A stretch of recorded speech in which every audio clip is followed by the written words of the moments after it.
It's funny to call it radio because it's not. That'd be cool if you had like a little Podcasting. Oh, you should do that, Steve. What? Get on the radio? No. No. I mean, like have like a circle thing and maybe do like a round table. Yeah, round table. Yeah. Oh, for sure. And so here's the thing, man, is that I have ideas, right? Mm-hmm. I have ideas, and I want to do things with those ideas, and then it's just a matter of being able to have the time, right? Mm-hmm. And then the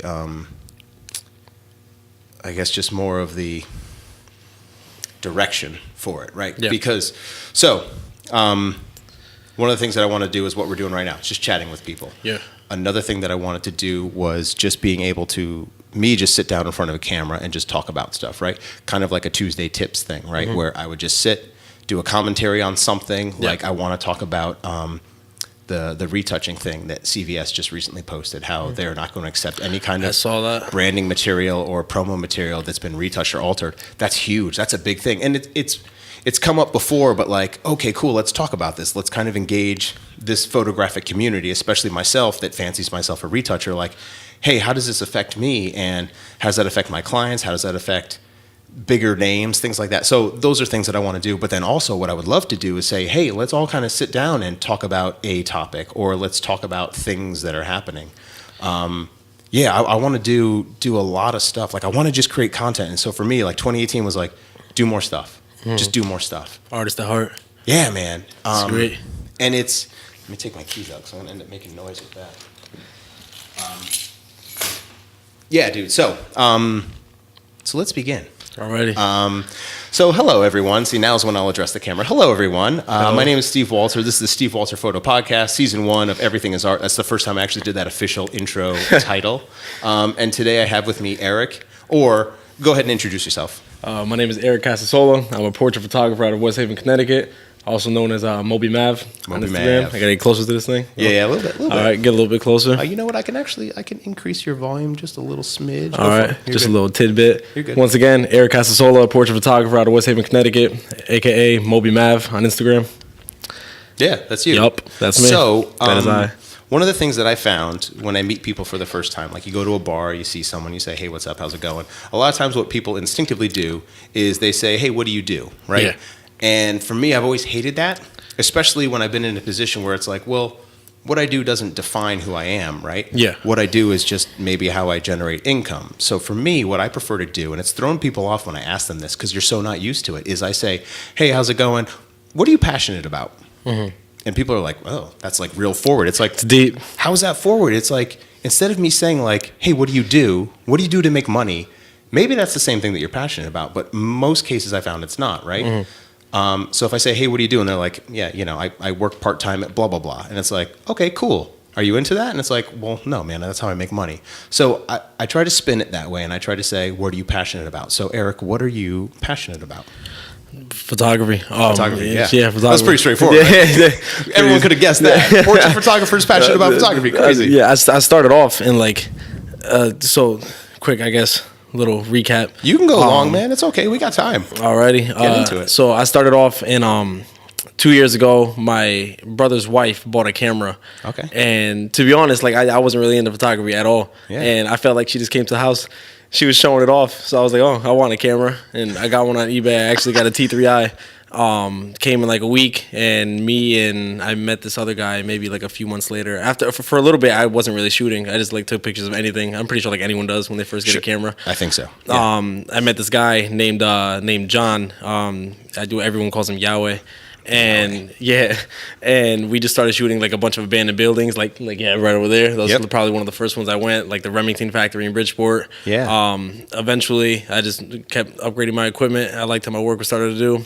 I took one portrait in the Remington factory, and that's pretty much how I started doing portrait photography. That's cool, man. Yeah, that's it's interesting that like someone just comes by your house with a camera, and you're like, oh, that's cool. Yeah. I want to try that. I want one. That seems. Oh yeah, you know what? I could get into that. For me, if I could share, for me, it actually, I wasn't into photography at all. As a kid, I would draw, and I don't know, I might have shared this already, but I forget the things I've already talked about. But as a kid, I would always draw, and like in my life, it was always art. Art was just like a thing, and on my mother's side, like it's in the blood. Like a lot of my cousins are artists, musicians. Like it's just there, right?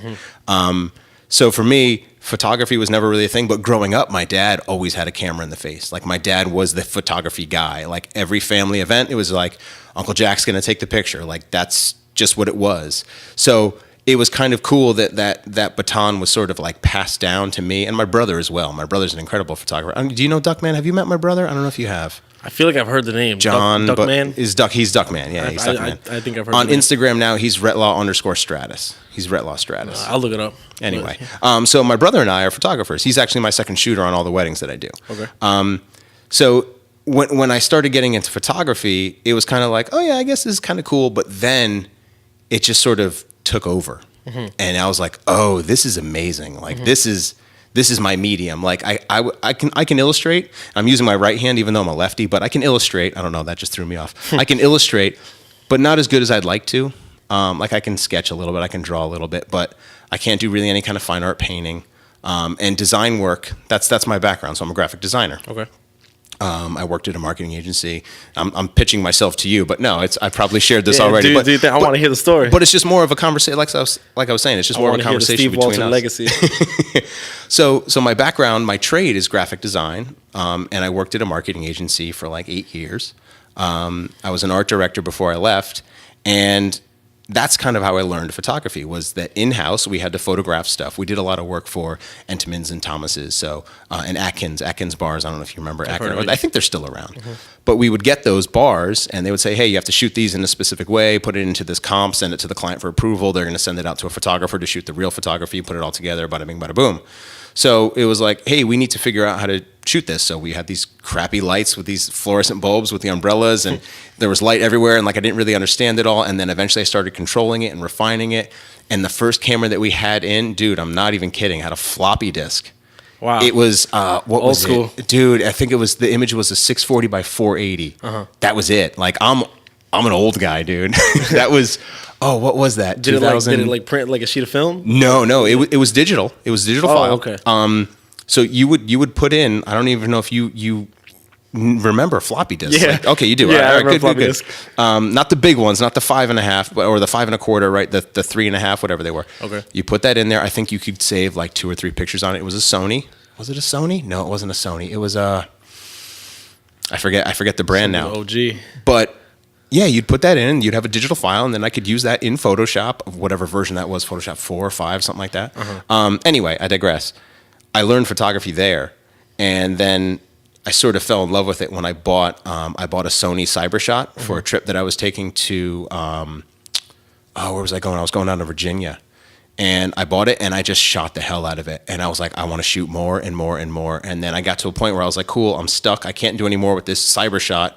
I bought a Digital Rebel, and then I took that to a trip to Bermuda and completely fell in love with like the art and the practice and the process of just taking pictures and getting better pictures and better pictures. It's art. I just love it. I love the process. It's Learning so cool. everything was like such a, I don't know. It felt like it. And then once you like start to actually like learn things, it just feels crazy. When shit like, clicks. Yeah. Because you don't have to, you get off of P. I feel like everybody starts on P. Oh, you have program. to. Yeah, you have to. Because you don't know, right? Dude, there would be times. So when I first started getting into Flash, right? I didn't understand Flash. Like I knew you could put a flash on a camera and fire it. That's it. But I didn't really know it. And for some reason, I thought that you had to in order to get good light, you had to shoot at f8. I was convinced in my mind. I was like, oh, that's like a thing I keep hearing is f8. You have to shoot f8. So like I set the camera to f8 and I took a shot and I was like, oh my God, that looks amazing. I was like, oh, that's why, because I'm at f8. Stupid. Real stupid. But it was one of those things you go through that process, and it's this perfect blend to me, photography, much like music, but it's this perfect blend of art and science. And that's why my brain likes it, is it's calculations, right? But it's still art. Yeah, it's just really, really cool. So it's cool that you're like, hey, you have a camera, like I want to do photography now. So how long ago was that? You said a couple years ago? 2 years. 2 years ago. Yeah, 2 years. Been doing portraits for 1 year now. That's awesome, man. Yeah. So portraiture is your favorite thing to do, right? Yeah, I love interacting with people. Yeah. It's just I like the whole interaction. Oh, For a little dude. bit, I worked for I don't know if it was I believe it was last year. I worked for Life Touch, the school of photographers. Yeah. So I used to How go was like. that? I mean, it was okay. I didn't like using my own car. Like my car was always packed with stuff, I like bet. big bags, and it was just a hassle bringing everything out of the car. Yeah. But definitely like it helped me a lot interact with people. I bet, yeah. And it's not like you can get artistic with the shots. No, not It's at all. all like you pose them, you click a button, that's the shot. Yep.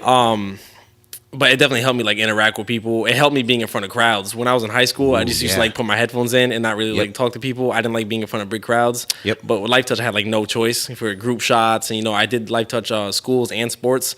So I big had groups. no choice but to be in front of groups, and I just started to love it. It helped me a lot interact with people. And I actually won best poses. I never went back to claim my prize though. Oh, I don't think I got a prize. Oh. Yeah. I That's a should go bummer. back. Should go back. Yeah, one be like, day. yo, where's my prize, dude? Let me get My it. gift card. You said I had it. I'm gonna go to Applebee's. That's really cool. That's interesting because that's sort of the third part, right? So when I think about photography, right, I think about the science, I think about the art. And then when you get into portraiture, right, what's cool is you have this, in my mind, right, I have this triangle of science, art, and then psychology. Because it's just like you said, it's that interaction. It's that ability or the sort of technique, right, to be able to disarm someone or to communicate with someone in a way so that you say, hey, let me take your picture, right? And not just like, okay, smile for the camera. It's no, it's this sort of, and obviously with Life Touch, right, it's kind of hard. Like you kind of just have to be like, hey, smile for the camera. There's only so much that you can have. But for example, like anytime I do headshots with someone, I always will spend, I don't know, 10, 15 minutes without the camera, just talking to someone. Yeah, right? get them comfortable, definitely. Get them comfortable. Same. Find some common ground. You talk about whatever it is, and then you say, okay, let's take some pictures, right? When you can do that. You can't always do that. Sometimes people don't have a lot of time, and they say, hey, you got 5 minutes, let's do this, right? Especially people that are important. I say that like I'm upset, but like, no, people that are important, yeah, they're like, dude, don't waste my time. Like, Just why? sucks. Some people a little more important than us. Right, yeah. It's like, why are we talking right now? Can you just take my picture and leave? It's like, okay, sorry. Yeah. But being able to do that, right, it not only disarms them, but just kind of makes them feel comfortable, and then you're going to get a better photo out of them. So there's that psychology of it, and they don't realize it until, you're kind of done. Yeah. Because I'm sure that you found, right, when you're working with a model, right, because you work with, so you do portraiture, right? What style or what genre of portraiture are you most focused on? Pun intended. I'm not too much. I have a studio, but I'm not too much of like a fan of studio work. Okay. Partially because like I'm a natural light photographer for the most part. I'm starting to get like more of a hang of the artificial lighting. Yeah. It's not really my thing. I feel like I like going out somewhere and really looking at the surroundings. Okay. I like to concentrate a lot on my background and my pictures and my poses. I love to do movement. Like I like to get movement a lot of my shots. I tell people all the time, you're capturing a moment. You're not just capturing an image. Yeah. So, I mean, I don't know if I answered that question very No, well. you did. No, dude, no. And that was my answer. it's not so much to kind of put you in a space to give a proper answer, but it's just more of the curiosity because when I think about that, right, it's being able to communicate with someone, and depending upon the type of work that you're doing, right, if you're doing fashion work or if you're doing headshot work, independent of the scene or the light, right, it's more about having that communication with someone and being able to get what you need from that person, right? Being able to get them comfortable with you and communicate to them, like, here's what I need you to do, right? Yeah. To be able to give directions, stuff like that. Because when I think about those shoots, whether it be with a model or anyone, it's you're a director. It's like, I'm going to tell you what I need you to do, and let's do it. Yeah. So that to me is that triangle that I think of, right? Science, art, and then psychology. That to me is the kind of fun part of portraiture, and I think that's why I really like working with people and the portraiture. It's definitely important to build a relationship with somebody before you shoot them. I hate shooting people that I keep saying shooting people. I hate taking images of people. I feel like I'll say that and now Touchy term. Yeah. When I'm taking images of people and they're just like very Stiff. Oh wow, that was the word I was right about to say. Yeah, stiff, and they're kind of like uncomfortable. Yep. Like that's I definitely like try and build some sort of relationship, build rapport, I guess you would want to say. For sure. With somebody, definitely before I shoot them. Yeah. Take images of them. Photograph. Yeah. And even so we'll talk about photo meets in a second, but like when I think about photo meets, right, that happens a lot. You see a lot of amateur models or a lot of amateurs in general, right, that come out. That's a loud sound. Probably didn't pick it up. Anyway, sorry, I digress. You're working with these people that are amateurs and they don't know what to do, right? So they are stiff. They are going to be a little stiff, but it's difficult, especially when there's 4, 5, 6, 9 people all photographing you. So it's hard for you as a photographer to be able to communicate to them in the way that you, at least for me, in the way that I would prefer to say, hey, if it's just me and you, like, hey, let's just chat for a little bit. Let's spend a couple minutes. Now you're relaxed. Now I can start telling you what I need you to do. Not only just making you feel comfortable, but also just kind of warming up, because that's what I found. Right, when you're doing a shoot, a styled shoot, or any type of like editorial thing or fashion thing, right, is you kind of have to warm up, you and the model. I found usually like the first outfit, by the second outfit, third outfit, you're kind of warmed up, right? So the first outfit, like I'll find the one that I'm like not really into that. Yeah, let's start with that, because maybe we'll get some great images, awesome. But chances are, not really, right? Because you're going to warm up. You're going to kind of feel me out, especially if it's someone you never worked with before, right? They need to learn who you are, how you direct. Everyone's got different styles. Some photographers give a lot of direction. Some photographers give no direction. So there is a lot of that back and forth, and I found that sort of warm-up phase is huge. Not only getting to know that person, but just also you, like, kind of seeing the shapes that they make, seeing how their face moves from one side to the other, like where's their pose, all that kind of stuff. How the light plays on their face and everything. Yeah. That's a huge thing. Yeah, not everybody moves the same either. Nope. You definitely really gotta feel people out before you photograph them. I feel like a lot of people that definitely, like, since everybody's different, everybody there's different shapes, sizes, skin color and everything. Some people, they're just like not comfortable doing certain things. Sure. That's definitely why it's good to build a relationship with people. They start to get a lot more comfortable. Yeah, once, for sure. They feel comfortable. For sure. Here. The number one thing that I always try to do anytime I'm working with someone is speak their name to them, because there's some psychological study that says that the number one thing that every person loves to hear is their own name. So, makes sense. I'll try it out. So, Erik, I think you might agree that me saying Erik to you several times over, you might be like, well, I prefer Moby. But like, I'm going to say Erik over and over, and then eventually you're going to be like, yo, I like this guy. He's saying my name a lot. Keep saying my name. But what I found is that when you do that, you're building a more intimate connection than, oh, that's great, that's beautiful, that's awesome, that's cool. Or, Gina, that's beautiful. Gina, that's awesome. Gina, that's incredible. And they're like, oh, Gina. So there is some study to that. And again, that's the psychology part that I love to think about, is being able to connect with someone. Anyway, that stuff's cool. Makes sense. Now that I think about it, right? Yeah, now that I think about it, because think about people's name a lot. When you meet someone for the first time, right? You shake their hand. Hey, how's it going? My name's Steve. I would say 9 times out of 10, I forget that person's name immediately. But when I'm working with someone, I want to make sure that I know their name and that I'm saying their name correctly. Just not over and over. Not like I'm not drilling it into someone's head like they know their name. Cool, I get it. Yeah. But it's making that connection. Yeah. So I think that's kind of a cool thing to do. And I try to do that when I go to a meet. Hey, I've never met you before. Hey, I'm Steve. What's your name? I forget the name 30 seconds Your name's later. Marcella. Cool. Hey, Marcella. I think she was the model that was at the last meet. Hey, your name's Marcella. Cool. Hey, Marcella, could you do this for me? Marcella, that's beautiful. Awesome. Cool. Take a couple clicks. Boom, boom, boom. And then, Marcella, let's try this. And it's just, you just make more of a connection with them. Yeah, most definitely. So let's talk about the Photo Plug, if that's cool with you. Yeah. Dope. Why not? All right. So tell me about the Photo Plug. Tell me your involvement. Tell me the picture. Tell me the Photo Plug. So about 3.5 months ago, my buddy and I, we used to like always try and like do like little business things. We used to have like a little brand called Nisi a couple years ago. What was Nisi? It was a clothing brand. It stood for Never Intend to Stop Improving. We did that when I was a senior in high school. Oh man, you're young. Shit. Yeah, I'm only 20. Oh, you're young. And that's okay. It's okay. That died down like super quick. That real died down.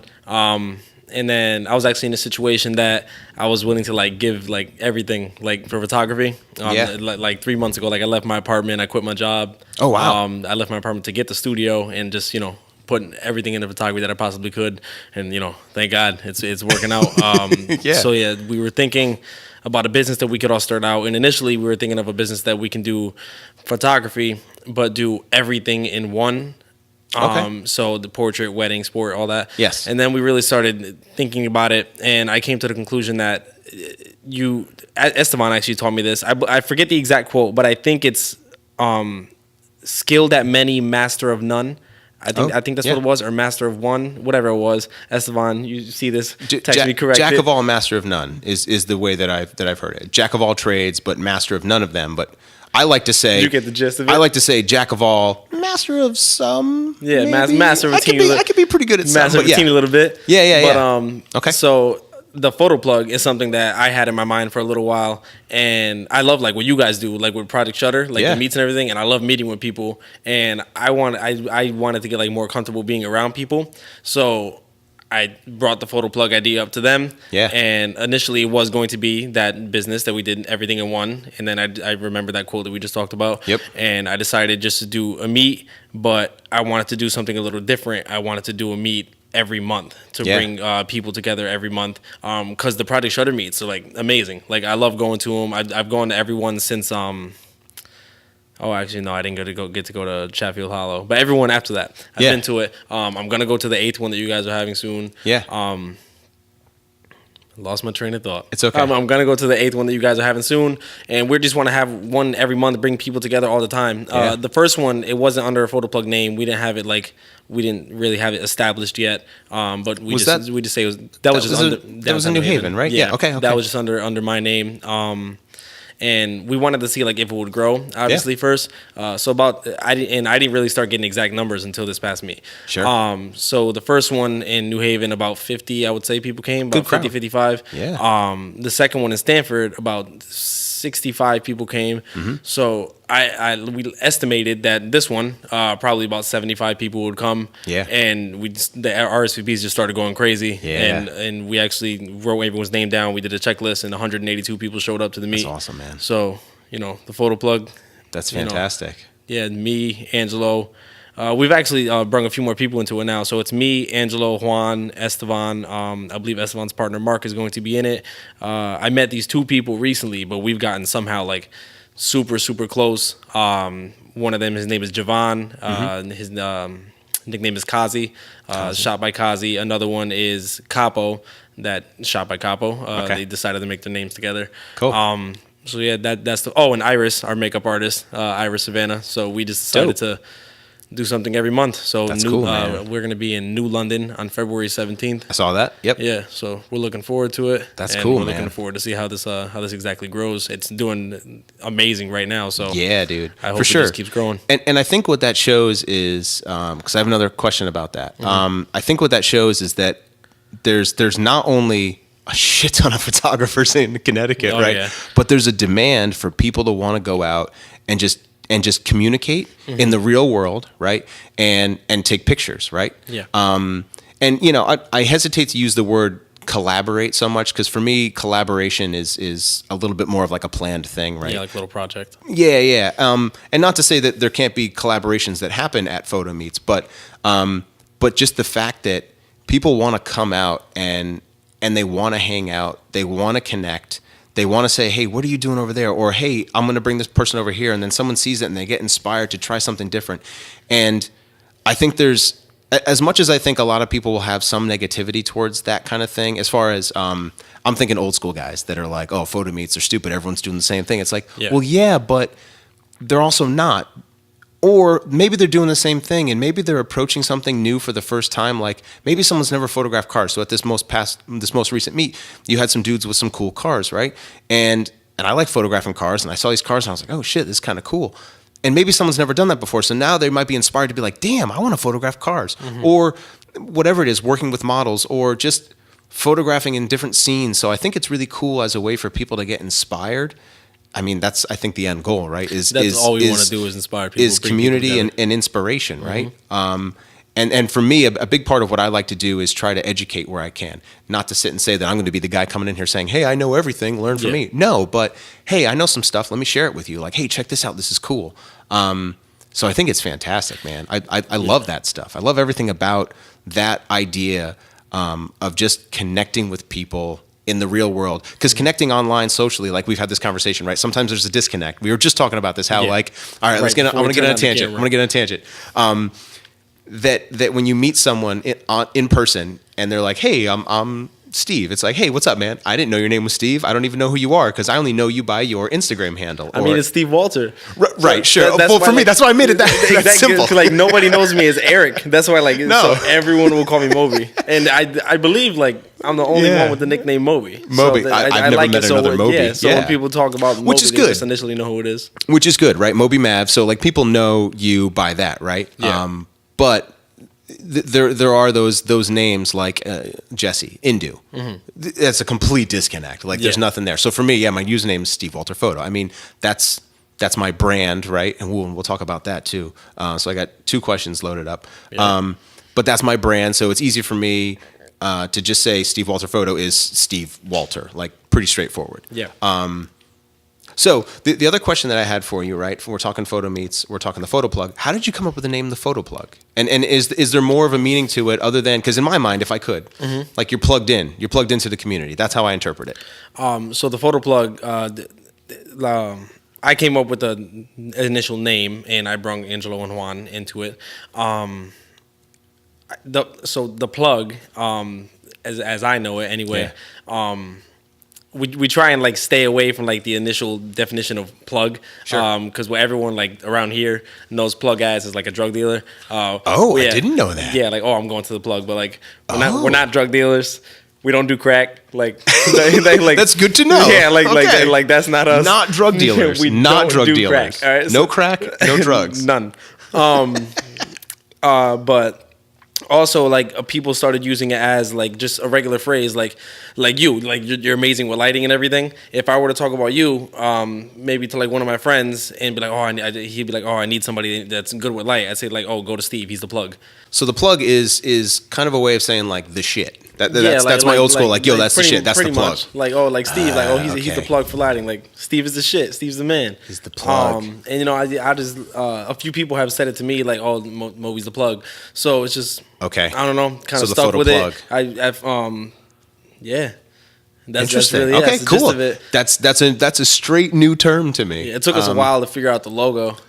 The Yeah. logo took us a bit to figure out. Yeah. Angelo at Katepa, he's actually the guy that made the logo. Oh, dope. Yeah. Oh, nice. I didn't know he did that kind of work. That's awesome. He doesn't, but okay, he just did. Pretty good. He's good with he's good with Photoshop, so let him do his thing, and it turned out good. So that's cool. All right, so that's where the name came up. That's cool. Yeah. And so you said it started as a business, right? Yeah, and it went absolutely nowhere. That was an idea for like 2 weeks. And then so now it's more of like we were saying, right? Bringing in the community, having photo meets once a month.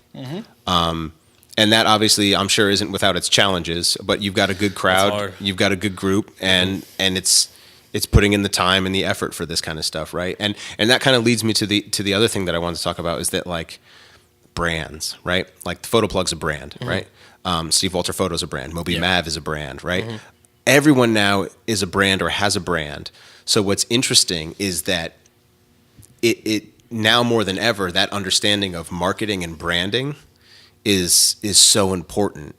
So it's an interesting process when you see people that represent themselves personally, but then also represent themselves like as a brand. Yeah. You know what I mean? So is it difficult for you to separate MobyMav from the Photo Plug, or are they kind of one and the same? Is it almost interchangeable? I initially started the Photo Plug, so in pretty much like everyone that went knows it. It's not hard. I have had a few people like DM the Photo Plug and like say like, I want to do a shoot, not knowing that a lot of the pictures up there are just people that are around the world. Right. So I have had to like steer people away from that. Right. It is what it is. Yeah. We'll just keep telling people like, no, this isn't the page. We don't get booked. You don't really book us. Right. But not like a crazy amount. Right. Yeah. But right. Yeah. People don't necessarily understand that difference. And sure enough, it's an easy enough like conversation. Like, hey, this isn't a photography brand per se, but like I can take your pictures. Yeah. People that know though, like they know it's separate. Yeah. Like it was like 2 or 3 people that contacted Photo Plug. It was people that didn't go to the meet. They had just followed it. So like, I guess they don't really know what it's about. Right. But anyone that went, then anyone that really knows me, they know it's like there's like a differentiation. Is that a word? Yeah, It's a pretty differentiation. big word. You got it. I'll look yeah. it up in the dictionary later on. Hopefully I got that right. Difference. Yeah. Just separation between Differentiation. Yep. the Photo Plug, right, and then what you guys do, and then just you as a photographer. Yeah. So you as a photographer, you shoot portraiture, right? Yeah. What other stuff do you shoot? Like, what's your I'll do anything. What's your favorite thing to shoot? Portraits is my favorite thing to shoot. I love doing like street photography. I was gonna say, given the best scenario, like if you could schedule any kind of shoot that you would want to schedule, like you've got whatever stylist, makeup artist, like set, what kind of shoot would you set up? All right, so I like if I could schedule like a perfect shoot, it would be. Okay, so one with a model, whether it be male, female, that knows how to move like very fluently, because I like doing motion. I don't like just doing like, okay, pose here, like, okay, put your hand up. It's just not me. Sure. I like a perfect thing for me with like maybe someone that knows like ballet, just because they can lift like their legs high and they can like be real flexible and pose really however you put them. Yep. Maybe in like an older like area. I don't like, a lot of my pictures are like not desaturated, but they're not very vibrant. Okay. I'm not one for like, okay, I want to make the blues. I desaturate like a lot in my blues. Yeah. Yeah, probably somebody that can move very fluently. Fluently, would that be the word? Move very well, Fluently, I guess. yeah. Fluent. That dress is nice. I'm not really the type of person that likes to shoot like just a t-shirt and jeans. Sure. I like kind of like, I would say like weirder weirder looking Okay. stuff. I don't know, just like a different style, something More that you're more not high fashion kind of realm. I think I haven't really done high fashion. If it came to me, I would do it. But you're just looking for something that's a little bit more unique. Just a little more different. Like I feel like if somebody were to contact me and ask me what they want them to shoot, a lot of times I look at the color palette. Like I try and tell people like be like opposite on the color palette. It's huge. Like purples and greens, and then blues and what's the opposite? Orange, yellow. Yeah. I don't know. It matches up like stripes of stuff, weird patterns. Yeah. Cool. Yeah, I like to concentrate on my backgrounds a lot, so I like to get like a pop of something in the background. Do you have like is there an ideal location where you would go shoot? Like I know right now the big thing everyone loves shooting in Iceland. Iceland is like the spot where people go. Like if you could choose the location, right? We kind of have an idea of the person, maybe male or female, someone who can kind of move their body, real comfortable with their body, maybe clothing that's really standing out. Where do you put them? Where are you going? California. Oh yeah, cool. I would love to shoot in California. Southern California, I imagine, right? We're not going up to the mountains. We're going. No, like the city. Yeah. Like all the palm trees. Cool. I like older looking stuff too. Like if you drive down the Post Road the Post, you know what the Post Road is, right? Yeah. Obviously we're in Connecticut. Yeah. And where Dip Top is, the ice cream place. Dip Top. No, where? Oh man. Well, where? What town? What town are we talking about? It's like Orange, Milford. So you're heading down the Post Road. There's like Dutch's on the left, like the hot dog and burger place, and right there, this little plaza where Dip Top is. Yes. To the right of Dip Top, there's these like signs. Now that I'm talking about it, I want to go shoot there. See, inspiration. Yeah. There it goes. So there's these like old. So, man, it's hard to explain. There's the signs that are for the building. Yeah. They look old. Like, they look like 70s signs. Okay, and cool. Like, say, for example, if Steve Walter were to have a store, and it was in the 70s, the sign wouldn't be a regular rectangle like everything is now. Right, with a label. right. It would be like, it would actually be cut out like Steve Walter with a lens popping out of it or something. Like, I know what you're I feel talking like about. everything older just looks so much better. It just looks vintage. I love it. Yeah. And that's the only thing I know that's around here. And I wish I would have thought of that sooner, because now I'm going to go shoot there as soon as I possibly can.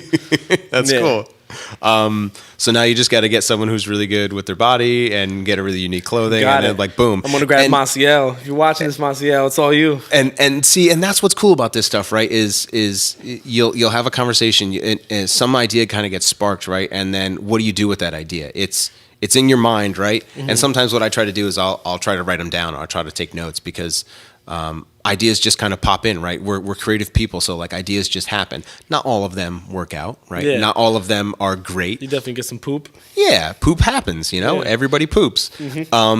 So you just need to you just kind of need to act upon those things, right? And until they fly away. Yeah, that's it. And then that's a big thing too, right? Is coming up on that idea, acting upon it, and then kind of completing that idea. I know that I'm so guilty of starting projects and then them not being fully completed. But the idea and the process of pre-production sometimes for me is almost as beneficial as the post-production. Like a concept that I know I want to photograph, like a series of pictures that I want to photograph.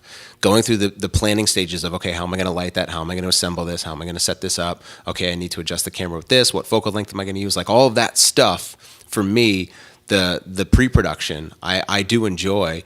And then the actual production is great. And then the post-production is kind of like, well, I kind of already did all of that. So now the post-production, it's like it's going to take time. And then what inevitably happens is with personal projects, it's like, well, now a paid gig comes up. So now that gets back burner. And then I do another creative project, so I got another idea. And then another paid gig comes up. So then those are now back burner. You have to push it all back. And another paid gig, so now that's back burner. It's like... Same here. It starts piling up. Yeah, it piles up. And then, a year goes by and then I start going through old files. And then I'm like, oh, shit, I never finished that project. Let me go back and revisit that project. Yeah. And it's kind of hard to spark back into that. I don't know if you have a similar situation Whenever I shoot, I try and get people the pictures as soon as I possibly can. Okay. Because I know that, right now, I'm backed up. To be honest, I'm backed up on shoots. Yeah. Like editing wise, if I don't go home and edit right away, that shoot will not get done for like a week. Like the edit, I legit will just keep shooting and piling up, and I really got to get out of that habit. It's a terrible habit. Yeah, I mean it's hard though. But I feel like, for me personally, I feel like it really helps me out. Cause I go into it and I'm like, I didn't notice this like when I shot it, like I want to do this color. I don't really do like change of colors and everything, but I don't know. I feel like when it's piled up, it's always in my mind. Like I'm constantly thinking like, okay, I got to do this, and I remember like, I remember I took this shot, and I want to do this to it. Yeah, and and you use Lightroom? I use Lightroom. Have you been using the Lightroom CC? So there's I don't even know what I use. The classic one. So there's Lightroom Classic CC, and then there's Lightroom CC. They screwed it all up, man, when they changed all. I think I'm using Classic. Isn't CC like that one that looks like mobile? It's mobile. No, I don't use that. It confused me so much. Okay, so basically, they took Lightroom Mobile that used to be on the phone and the iPad, right? Yeah. And then now they brought it to the desktop, and it's no longer called Lightroom Mobile. It's basically Lightroom Mobile, but now it's called Lightroom CC.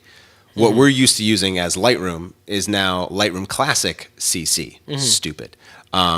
So the reason why I bring that up is because, from the most recent meet, and what I've been doing for the past couple meets that I've attended is I've only been taking those images and putting them into CC. And the reason why I'm doing that is because now all of those pictures are on my phone. They're on my iPad, they're on my Mac. So whenever I have any one of those devices with me, I can do edits on them. Now it's limited. They did some updates to it recently, but it's actually pretty powerful. It's a pretty good application.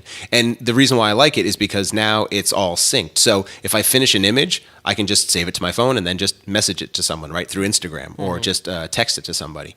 So I kind of like that workflow because I don't always have my laptop, or I'm not always at the studio to sit down at a desktop. But I much prefer using Lightroom and Photoshop when I want to spend that time. Yeah. But part of it too is when I go to those meets, right, like in my mind it's like, I'm not taking serious shots. And I don't mean to say that in sort of a negative way, but it's sort of like, hey, these are shots that I want to just kind of like process with, right? Maybe some of them I want to spend a good amount of time on, but I also want it to be the challenge of, I want to edit those on my phone and see what I could do with a different workflow. I don't know. It's just sort of a different challenge. So I'm just trying to find a different tool. Like, you can do like gradient filters, like, like skin softening and all that. You can. Yeah, you could. Yep. Yeah, so you could do, well, it depends, right? So if you have Lightroom CC, like the Creative Cloud membership, then yes. The Lightroom mobile app, Lightroom CC app, if you don't have the membership, they restrict the tools. Yeah, I've definitely seen that. Is it raw or is JPEG? It's all JPEG? You can process raw, yeah. Oh, wow. So that's what I do is I load up all the raw files. So I'm processing raw files on my phone. And shit, this thing can handle it so well. What do you have? You have the 10? I got the 10, yeah. Oh, yeah, Mr. Adams got the 10. I'm still on the 7. Still way back then. 7's good. I refuse to upgrade. I'm still on like iOS 9 too. That was, because people are sending like an I. Like they type an I and it puts like a question mark. They did an update to that. So those people that are sending that to you, they got to update their phone because they fixed that. They fixed that. Got it. But now everyone is sending like it with a capital IT with a period in the middle. Oh, dude, I had that. And you want to know what's funny? Hold on. Let's pause for a second. I'm pretty sure, and this is so weird, I'm pretty sure my friend Mike created that. And I don't know why, like, I didn't see it anywhere. And it started in our group thread, 6 of us. Started in our group thread. He did it. And then I'm so convinced he started it. And then we started searching to see the fix for it. And there was no record. There was nothing of it.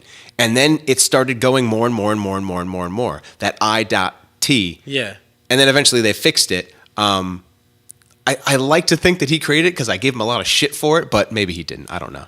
Blame it all on him. But Mike? yeah, blame it on him. Yeah, freaking or Shaver. Call him Shaver. Shaver. It's all your fault. Dick. Asshole. Also, I love you though because you have beautiful green eyes. Love your eyes. So anyway, yeah, you can do a lot with these mobile devices. So that's more of it, right? Like you can shoot RAW with these, and I do that kind of as call it for fun, but just more of like a challenge. Like, hey, here's something different. Like, what can I do with this? You definitely need to challenge yourself every now and then. I feel like it helps with creativity. Yeah, man, and that's it. Creative. And then, now I kind of sit and say, okay, here's this other tool that I have, so that if I'm in a scenario where I need to use this, I know how to. Yeah, you know because what I mean? if you fall into a groove, it's like if you don't like continuously like creatively challenge yourself, you're just like you fall into a groove that it's like, okay, I'm gonna do this, I'm gonna do this, okay, boom, shoot's done, on to the next stumped. one. Yeah. I like to challenge myself. Like that's another thing with these meets. Like it's hard. Like this shit is hard. Like doing a meet every month because we have to find a location. Yep. We have to try and like figure out how to top the last one. Well, like it's hard. It is, and it does become that challenge. But I think in many scenarios you can probably relate is that it's cool. Like I said that so generically. Like the challenge is what's going to push you, and then that's what's going to allow you to kind of see more of who you are. Right when you're put in those scenarios of holy crap, how are we going to do this? Like what resources am I going to rely on? What kind of things am I going to do? And who can I connect with, or what can I come up with to push myself? I feel like it betters you though. Yeah, just being challenged all the time. It betters you as a person too. Oh yeah, and it's cool to be a cool kid. And and failure, man. Failure, yeah, you bounce back. You can come back harder. Making mistakes and failures, dude. Like I feel bad for people that have never failed or they've never made a mistake because it's like that sucks, man. You're really not living. Michael Jordan said it. He was like, I missed something shots in my career, so many assists and everything. Yeah, I failed so many times, and that's why I succeed. Yeah. And the man. And it's they're these little cliche statements, right? And what I found with cliche statements is they're cliche because there's truth behind them, right? And saying that like you have to fail to appreciate the success, and I think it's true because if you always succeed, like you don't like it's cool, I always succeed, awesome, but it's like no man, if you fail and then you succeed, you're like oh shit, that feels really good, and I know how to achieve that. And then you also just learn from mistakes, right? Especially when it comes to shooting, right? It's good to fail. When you're progressing. And I mean, with lighting, that was the biggest thing for me was practice. Set up a light and go, ew, that looks gross. Yeah, I like that little bust you have in there, that the head. The little mannequin head, I want dude. one. That probably it's helps huge. so much. Thank you, Mike. But yeah, it's huge, man. Just to have that to say, okay, what is the light doing? Take a test shot. Because it's hard to do self-portraits. I now can kind of do it on your phone remotely. Yeah, like I can control that. And but even still, that's like I just don't like that. I like the ability to see it, click, and then go modify it, click. There's a better process for me learning that way. I agree. I'm definitely a kinesthetic learner, so I like to be able to have that hands-on feel. You can read like a million books in the world, and like I won't learn anything. Nope. I'll learn some words, but that's about it. Nope. I have to touch it. Yeah, I'm bad with that. I actually learned I was a senior in high school, and I learned that I'm dyslexic. And I didn't realize that that's like a learning disability. Like I just thought like, oh yeah, like I'm not good at reading paragraphs. Like I just can't. And for the longest time, I never understood why I saw like my reading comprehension in school was shit, complete shit. And now I know why.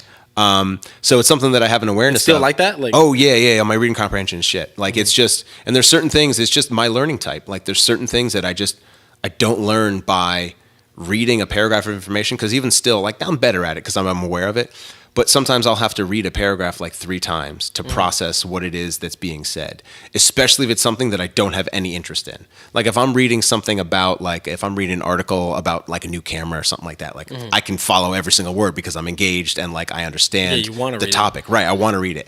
But if it's something kind of new to me, something foreign to me, I'm just like, oh my God, what is this information? And I'll read it again and I'll read it again. But anyway, I didn't realize that was like a disability And I'm like, oh, that's a learning disability. I was like, shit, I wish I had known that, because then I could have told my parents, like, I'm dyslexic. Don't get mad at me why I got crappy grades. I'm dyslexic. Exactly. I can't read. But what it allowed me to do is realize that I learn in a different way. And then in becoming more of an educator, I learned that, okay, people learn in different ways. So you have to instruct in different ways.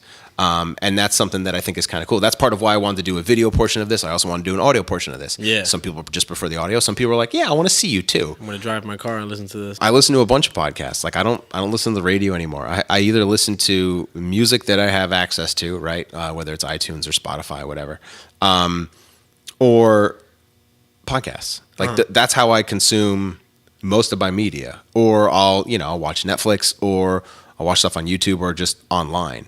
Like that's more of where I find myself consuming media, because podcasts are so much more targeted onto things versus just generic radio that they're just still trying to, appeal to this huge audience. Yeah. I'd much rather say, hey, you guys are talking about photography? Cool. I'm in it. And I have some friends of mine that have a podcast called the MAJR Nerds Podcast. See that, guys? I give you a little shout out. MAJR Nerds Podcast. So it's basically a group of dudes sitting around, kind of round table style. I'm telling you should do a round table. And they're talking about, I definitely want to. And I think it's more a matter of finding like good topics that the people that I would have would talk about anything. Would be engaged in. Absolutely anything. Whether it be photography, art, or anything. Even just talking about what you had for lunch. I don't know. You just got to talk about anything. And that's almost inevitable that happens, right? And that's kind of where I mean, for the most part, we've been on target, but it's almost like you don't have to be. It's like you're just listening to two people interact, and it's just a conversation. And yeah, maybe you're talking about rats' pussies, or you're talking about, I don't know, camera settings or iOS or whatever it is, So it's cool that you listen to these people and you just kind of build this relationship with them. And it's like, oh yeah, every week I get to listen to you talk about whatever it is that you're interested in. They mostly talk about like TV shows and movies and stuff like that, video games. And it's like, I'm not as engaged with that stuff, but I like listening to them talk about it. I actually, growing up, like I wasn't into Star Wars. Like I should have been. Like I was totally the target demographic of like being into Star Wars. And I just wasn't. Like it was, I just wasn't into it. I've never been into it either. Yeah, it's okay. It's cool. It's entertaining. But listening to their podcast, they were recapping all of the episodes because the new movie was just coming out whatever it was, a month ago, something like that.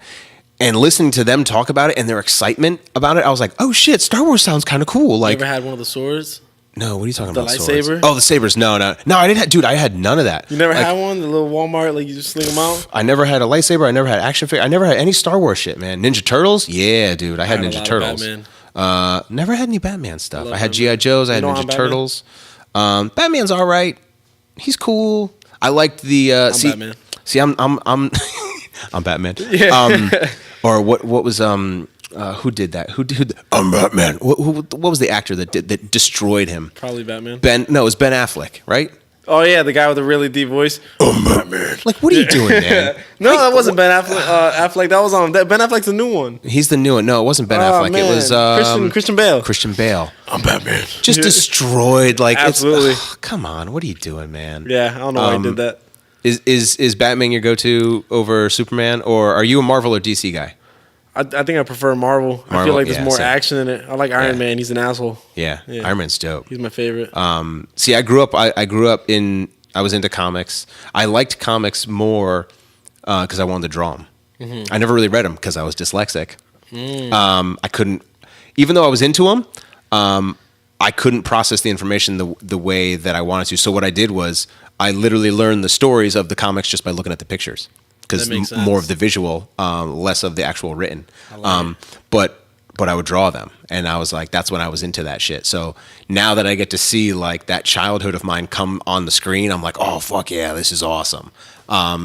But yeah, Marvel I think is better than DC. Definitely. I mean, any Marvel DC's movie right. you go see is like so much more action. It's so much more it's better. Badass. Fuck shit up. More better. And that's one of the things that these guys talk about on their podcast is they compare these two movies. And it's just really cool. Like when you hear people passionate about those things, talking about those things, you just become more engaged with it. Yeah, definitely. That's why I like back to the meets, like the product shutter, no matter what meet, even this meet on Saturday, like I'm looking for it. I just like, I feel like Connecticut, there's a lot of photographers obviously now because they're all coming out. Yeah. But nobody ever gets together. Like you can't really, unless you have like friends that do it. Right. You don't really. Nobody ever I guess the word would be collaborate. Yeah. Nobody ever like gets out and collaborates with each other. No. That's what I like. I love it. I just love like going out and hearing people, talk about it. Yeah. Like everyone in one space talking about it at once. It's crazy. Yeah. And it was neat. So at the end of the meet, you guys went down to Hubbard Park. I couldn't make it. But you guys went down, I think it was Hubbard Park, right? Oh, and we went to Bushnell Park. Or Bushnell Park. Spinning steel wool. That's where it was, Bushnell. Some dude was walking by as I was kind of going to the parking garage. He's like, hey, what's up with all the photographers? Like, what was that about? I was like, oh, it was a photo meet. Like, people were hanging out and just taking pictures. He's like, for what? I was like, for fun. He was like, oh. He's like, okay. He's That's like, lame. And not even that, but I think he was just taken back by like, oh, that's what it was. Like, it wasn't like a thing. It's like, no, man. Like you're not making a movie. This was a photo group. Like, this was just a community of people that are like passionate about the same thing. Mm-hmm. And it's cool because when I think about that stuff, it's like, oh, you like photography? I like photography. We should hang out. We should be friends. And exactly. and that's what those meets are about is you meet these people, and you're connecting with these people, and you're just having fun, man. And it is really cool to see that happen. Now, of course, at the end of the day, like if you're running a business, your business is your business, right? Mm-hmm. And as you say, like, you collaborate sometimes with certain people, right? I know that through some of these meets, I've met some people that I've had come assist me on shoots, which has been fantastic because you recognize that there are some people that are doing it more for fun, and there are some people that are doing it in a real serious way. And it's sort of like, oh, okay, cool. Like, you're into this the way I'm into this. Not to say that people that are doing it for fun aren't into it, but you know what I'm saying? Like, I'm more on a professional level. So cool. Like, we're going to connect and like, let's work on jobs together. Mm-hmm. Or, hey, let's connect and work on something creative together. Cause sometimes the jobs aren't always as much fun. Like you're saying, life touch, like you're going around. It's like, you don't really have much flexibility. I hate it. It's so repetitive. It is what it is. Tilt your head, chin down, press a button. Done. Boring. Next, right. It's that repetitive nature versus something that's like, hey, this is creative. Like, let's kind of come up with this idea, connect with a stylist, right? A hairstylist, makeup artist, someone who's maybe doing, I don't know. Oh, dude, I would love to get more involved with people that want to do like prop design, set design. Like that's more of where I'm at now is being able to really create a space that's not necessarily artificial, but that's really fine-tuned. I saw that the picture you did. It looked exactly like she was like in her bed. Oh yeah. Like that stuff. Lighting on it was perfect. Yes, like that. Those are more the things that I want to do. And like, okay, cool. How can I make that look more like this thing, but exactly the way I want it to? Now, obviously, going to a hotel or something like that, or finding the perfect bedroom is great. But like, hey, man, if I could do that in the studio, I'm all about doing that in the studio. I thought she was in the bed. The only reason I knew she wasn't was because I saw like you posting it. Yeah. But like, if you didn't, I would have thought she was in the bed. And that kind of stuff, like being able to craft that. There's crap, I can't remember the name of the photographer, but basically what he does, I can't remember his name. Shit. Basically what he does is he almost creates these like movie sets. He does it's like, huge budget photos and it's fine art. I think he has a grant. I think that's how he can fund all of this stuff. He has a grant from, anyway, I digress. But basically he does that. He builds out these giant sets that would look like you would shoot a movie there, and he shoots one frame.